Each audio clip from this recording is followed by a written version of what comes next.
Alhamdulillahi Rabbil Alamin. Wassalatu wassalamu ala ashrafil anbiya'i wal mursalin Sayyidina wa nabiyina Muhammadin wa ala alihi wa ashabihi ajma'in. Wa ba'd, fallahumma inna nas'aluka ilman nafi'a wa rizqan tayyiban wa amalan mutaqabbala. Allahumma inna nas'aluka ridhaka wal jannah wa na'udzu bika min sakhatika wan nar. Allahumma faqihna fid din wa 'allimna at-ta'wil wa alhiqna bis salihin. Wa sallallahu wa sallama wa baraka ala sayyidina Muhammadin wa ala alihi wa ashabihi ajma'in. Walhamdulillahi rabbil alamin. Ibu-ibu, bapak-bapak, hadirin yang dimuliakan Allah Subhanahu wa taala, alhamdulillah kita bersyukur kepada Allah, kesempatan hari kedua dari Quran Workshop di Swiss ini. Semoga Allah Subhanahu wa taala tambahkan ilmu yang bermanfaat dan berkah kepada kita semuanya, dan semoga semua apa yang kita lakukan bernilai amalan yang ikhlas hanya karena Allah Subhanahu wa taala. Amin ya rabbal alamin. Salawat dan salam semoga senantiasa Allah limpahkan kepada Rasulullah Muhammad sallallahu alaihi wasallam, keluarga beliau, sahabat-sahabat beliau, tetap mengikut beliau hingga yaumil qiyamah, dan semoga kita semuanya meraih syafaat terbesar dari Rasulullah sallallahu alaihi wasallam. Hadirin, kita masih membahas rahasia kekayaan dan kejayaan Nabi Sulaiman alaihissalam dari surah An-Naml, dan pada pertemuan sebelumnya kita menuntaskan bahasan dari ayat ke-19. Insyaallah pada pagi ini kita akan lanjutkan ke ayat ke-20 di episode yang lain. Jadi kalau kemarin beliau alaihissalam, Nabi Sulaiman alaihissalam, dalam episode bersama siapa kemarin? Episode bersama siapa kemarin? Nabi Sulaiman? Semut ya. Episode sebelumnya Nabi Sulaiman dengan semut, dan pada episode kali ini Nabi Sulaiman dengan burung. Dan rupanya kisah bersama burung, terutama hudhud ini, berujung pada tambahnya kejayaan Nabi Sulaiman alaihissalam. Unik memang, secara fisik burung ini kecil tetapi ternyata memiliki peran yang sangat besar. Insya Allah kita langsung masuk bahasan di ayat ke-20. Wa tafaqqada at-tayra faqala ma liya la aral hudhuda am kana minal ghaibin. Ya. Wa tafaqqad. Tafaqqud itu inspeksi ya. Jadi mencari tahu, mencari hal-hal yang detail yang ada pada kelompok burung ini. Wa tafaqqadat tayra, dan Nabi Sulaiman menginspeksi burung banyak ya. Faqala, seraya mengatakan, jadi tanpa jeda waktu di saat itu juga beliau mengatakan, Mali la aral hudhud. Yang pertama diucapkan oleh Nabi Sulaiman alaihissalam ketika mendapati hudhud tidak ada atau absen lah, itu absen dari pertemuan itu, beliau tidak langsung menuduh hudhud atau langsung memberikan ancaman, tapi justru beliau introspeksi dulu. Jadi, Mali, ada apa denganku? Mali, ada apa denganku? Atau mengapa diriku? Kenapa sih aku? Gitu. La aral hudhud, tidak melihat hudhud. La, tidak, ara, aku melihat hudhud. Kenapa? Ada apa diriku kok tidak melihat hudhud? Ataukah kana minal ghaibin, Hudhud ini termasuk yang ghaib. Ghaib tidak hadir. Ghaib beda ya. Ghaib itu yang tidak hadir. Kalau ghaib itu yang ghaib. Jadi ini dalam tulisan bahasa kita mungkin tulisannya sama tapi memiliki makna berbeda ya. Ghaib artinya yang tidak hadir. Amkana minal ghaibin, apakah dia termasuk yang tidak hadir? Ya, di ayat ini, atau kita teruskan dulu nanti kita bahas detail-detailnya. Berikutnya, dia mengancam, Nabi Sulaiman mengancam la u'adzibannahu. Jadi la di depan ini lam penegas. Lam penegas. Lalu nun di akhirnya, nun tasdid ini juga penegas. Jadi sungguh benar-benar pasti. Aku akan mengazabnya. Hunya kembali ke hudhud. Tapi kalau diterjemahkan hanya pasti akan ya. Jawab pasti aja, tapi sebenarnya ada dua penegas. Pertama lamnya ini penegas pertama, kemudian nun tasdid di akhir juga penegas. Jadi ada dua penegas. Jadi kalau mau ditegaskan dengan dua, sungguh pasti. Jadi pertamanya sungguh dan pasti. Aku akan mengazabnya, menyiksanya. Dengan adzaban syadida, azab yang pedih. Adzaban syadida, azab yang pedih. Ini ada kata dalam Al-Quran yang memiliki pola mirip, tapi beda kata, yaitu sadid. Sadid tanpa tasdid, tanpa titik. Berbeda dengan syadid yang pakai titik ya.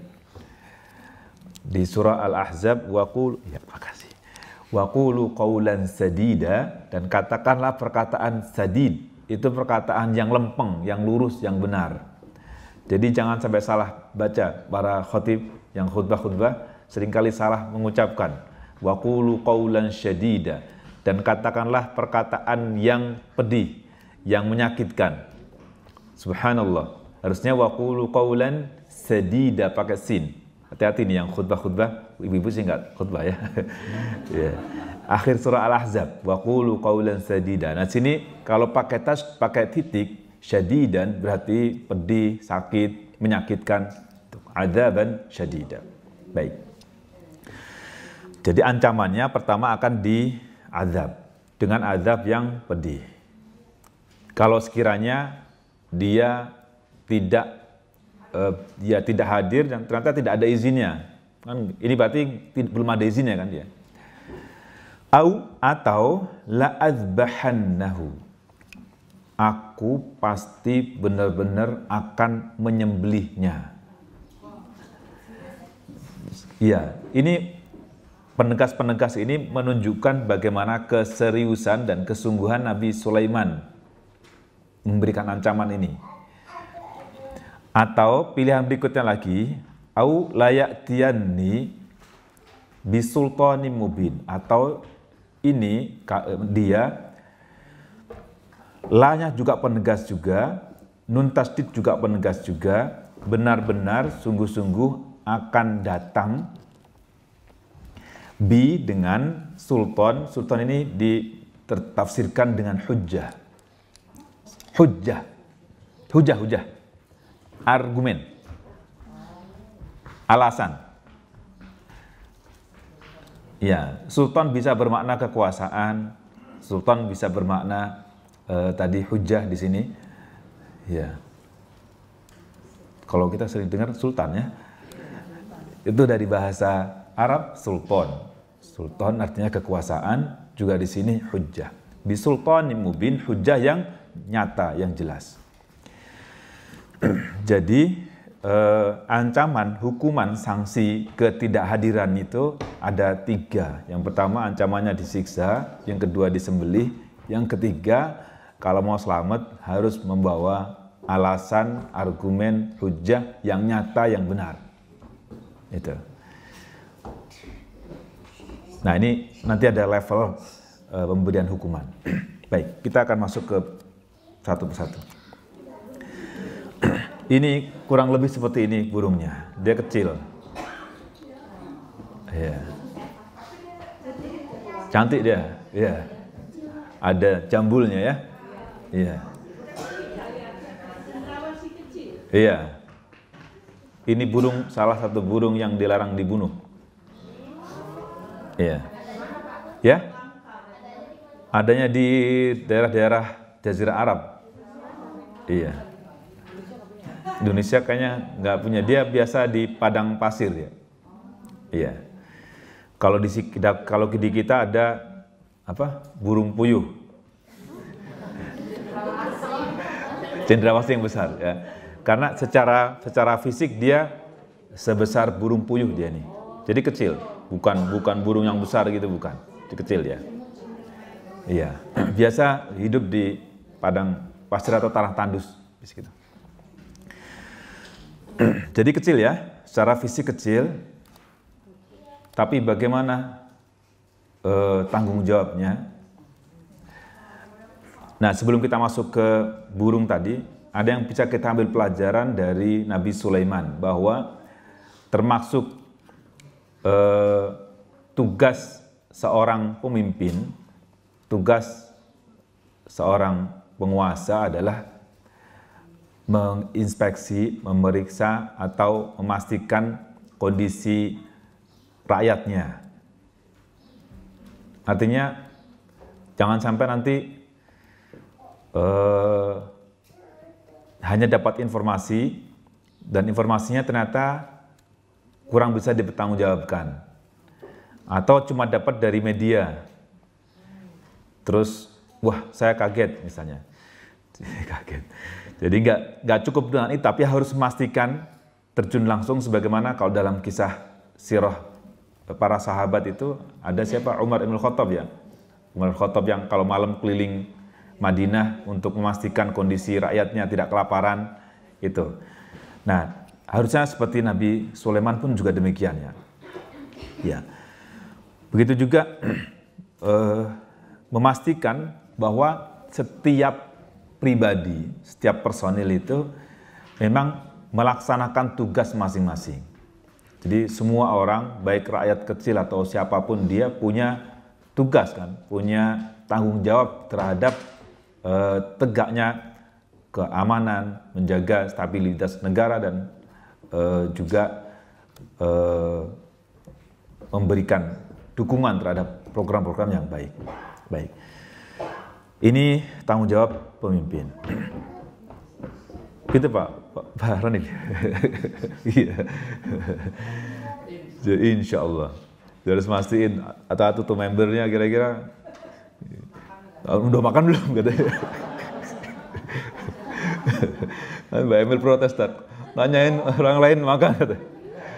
Iya.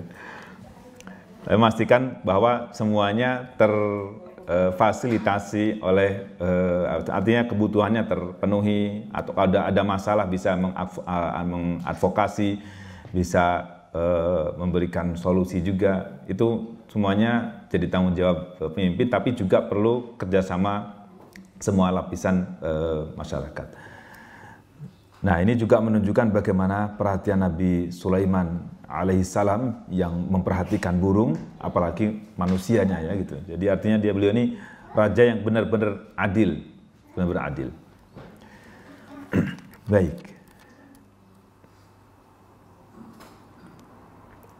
Kalimat bahasa Arabnya, tanggung jawabnya sangat besar, tentaranya, pasukannya sangat banyak, tapi beliau tidak lupa untuk memperhatikan rakyatnya, bahkan terhadap kelompok burung sekalipun. Ini ya.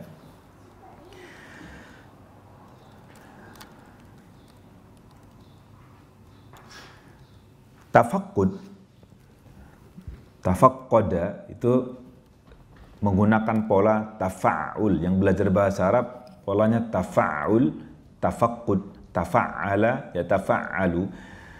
Itu menunjukkan aktivitas yang perlu upaya berat dan perlu pemaksaan.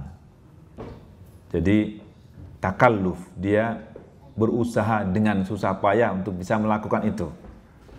Ya, artinya tafakud itu bukan sekadar ngecek, tapi memang muncul dari dalam diri beliau untuk berupaya memperhatikan itu. Baik. Apa itu tafakud? Tafakud adalah mencari yang hilang. Mencari yang hilang. Agar ia tahu bahwa sesuatu itu tidak kurang sama sekali. Ya.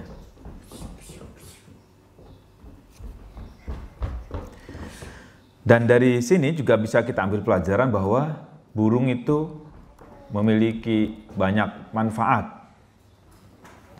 Konon katanya hudhud ini burung yang dipercaya mengetahui sumber air. Wallahu a'lam, ini perlu penelitian juga. Para ahli tafsir seringkali menyebut itu. Jadi katanya kalau mau cari di mana ada sumber air, maka lihatlah burung hudhud. Atau di mana ada kemungkinan akan bisa ada keluar air, di situ hudhud bisa tahu. Wallahu a'lam. Ya.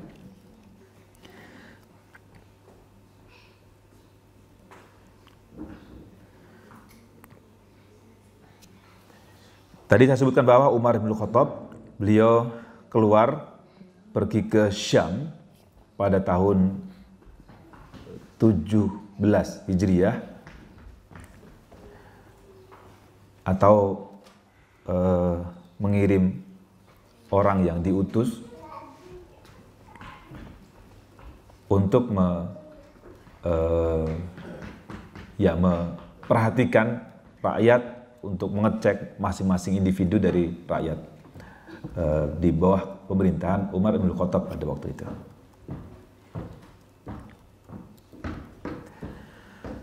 Yang diwakilkan, yang dikasih wewenang untuk mewakili Umar waktu itu adalah Muhammad bin Maslamah al-Ansari. Beliau yang ngecek kondisi para pekerja pemerintahnya yang di bawah kekuasaan Umar bin Khattab.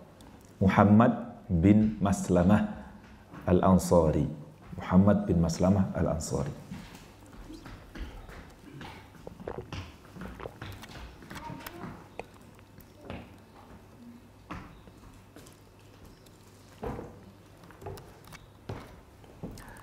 Selain itu juga hendaknya para pemimpin memperhatikan bagaimana supaya yang dipimpin, rakyatnya atau pekerjanya atau siapa yang ada di bawah pimpinannya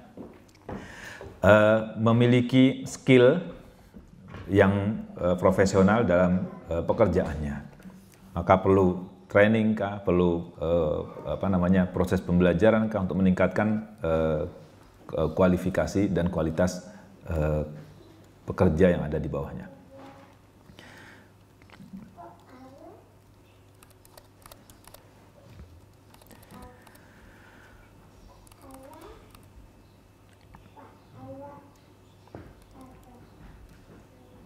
Wa tafaqqadat tayra maliyah. Ya, berikutnya tadi dikatakan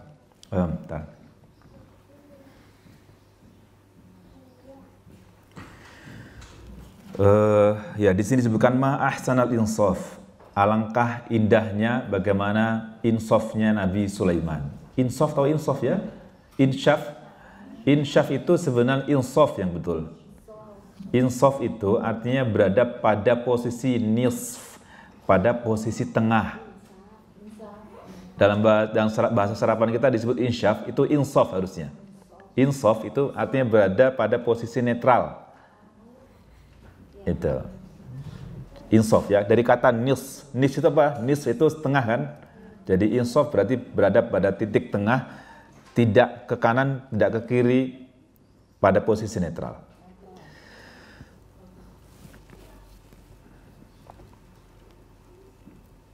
Di mana posisi netralnya itu? Ketika Nabi Sulaiman tadi melihat burung hudhud tidak hadir, beliau tidak langsung menuduh ke hudhud, tapi justru nuduh dirinya. Ittahama Sulaimanu alaihi salam basarahu. Jadi menuduh penglihatannya sendiri. Jadi kenapa aku tidak melihat? Itu pertama. Qabla ayyahkuma bighiyabil hudhud. Sebelum beliau memutuskan atau memastikan bahwa hudhud itu benar-benar tidak hadir. Jadi maliya la aral hudhud. Sisi yang lainnya juga yang kita bisa ambil pelajaran dari tafaqqudnya, inspeksinya Nabi Sulaiman alaihissalam lalu mengatakan maliya la aral hudhud.